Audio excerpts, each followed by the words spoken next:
In our previous lesson, we have covered the concept of stars. Stars basically surround us like a blanket in the night. Hey, look over there. Do you see a group of stars? It looks so bright and shiny.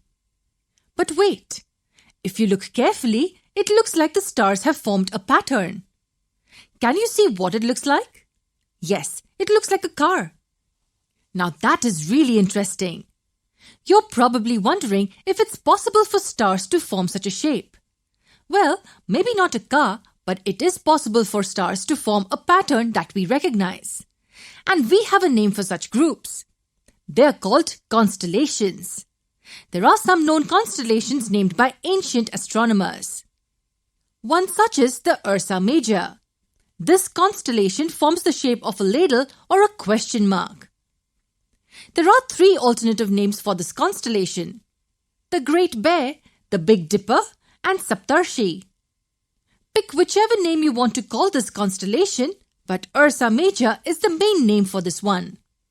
The number of stars forming this constellation is totally 7 in number. 3 of them form the handle of the ladle and 4 for the bowl. Do you remember the pole star that we mentioned in the previous lesson? Yes, it is situated along the axis of the Earth. Well, what if I told you that you can detect where the star is using the Ursa Major? Let's see how. Do you see the 2 stars at the end of the constellation? Now, let's try and form an imaginary line to the northern side of these 2 stars.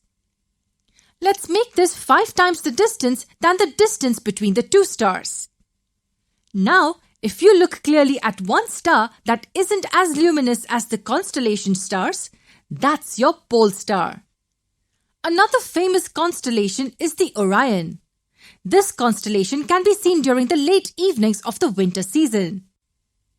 It is said to be one of the most magnificent and recognizable constellations, and looking at this, I'm sure you wouldn't disagree with that. It consists of 7 or 8 luminous stars. Its alternative name is the Hunter. I'm sure you're wondering why it's called the Hunter. That's because this constellation forms the pattern of a hunter, and these 3 bright stars represent the belt of the hunter. The other 4 bright stars form a quadrilateral. There is a star in the sky which is said to be the brightest star in the night sky. This star is called the Sirius. Although it is the brightest star, you may have some trouble finding it. Not to worry, because the Orion will be able to help you with that. Do you remember the 3 stars that shape the belt of the hunter? Well, just imagine a straight line passing through the 3 middle stars of Orion. This line will go towards the eastern direction. Hey, we found a really bright star, which is the Sirius. Another constellation is the Cassiopeia. This constellation is named after a queen called Cassiopeia of a Greek mythology.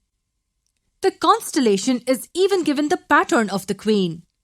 It appears in the winter season in the early night and forms a distorted W or M.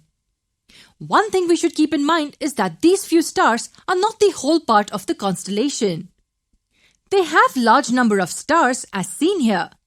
But we only observe these few stars because, well, they are bright compared to the other stars.